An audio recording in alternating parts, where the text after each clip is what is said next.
So I missed last week because my family was in town, but I actually really wanted to cover the topic that Kim gave us. She had us read two different articles. One was about how women need to exercise at least 60 minutes a day, every day, to be able to lose weight or maintain their weight when they get middle-aged.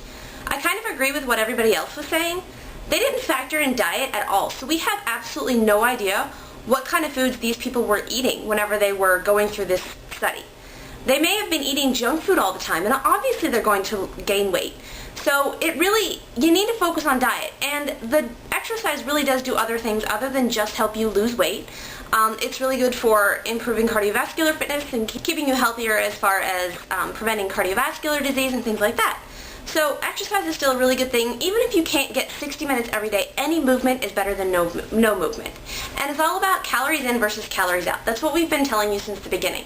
It doesn't matter how many calories you burn as long as you're eating less calories than what you are putting out. You can go online to one of the sites that does a basal metabolic rate, which will tell you how many calories you're burning just on a normal day just to function.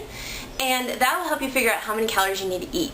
Because if you're not eating way more calories than you are exercising or using on a daily basis, you're not going to gain weight.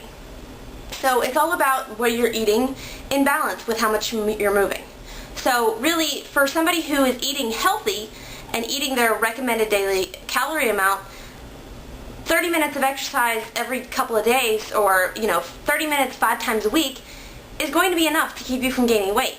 So you got to take some of these studies with a grain of salt. You got to see who is actually conducting these studies, because sometimes they're not always from the most reliable resources. That's one thing I've learned as a scientist. You got to really pay attention to who your sources are. The other study that Kimmers had us read was about how junk food and fattening foods can be as addictive as smoking or drugs.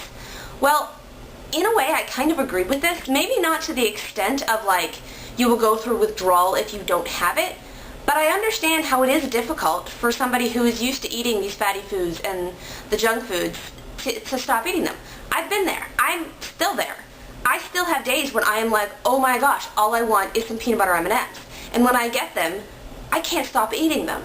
And everybody has their what they call trigger foods, which are a food that if you start eating a little bit of it, you're going to want to keep eating it until the bag's gone.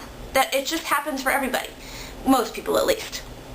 And so I understand how that food can be sort of addicting, or you can have cravings for it and really want it.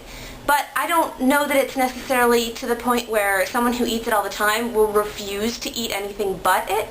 It's a learning process, and you got to learn to add in a little bit of the healthy food in place of the bad food, and you just got to work down from it step by step. I mean, I guess it is sort of like working down off of a, quitting smoking or something like that. You've got to step down gradually, or else you will be like, oh my gosh, I need this. Because depriving yourself isn't a good thing either, and you need to let yourself have it every once in a while, because if you deprive yourself all the time, you're going to be even worse off, because you're just going to binge whenever you do get it.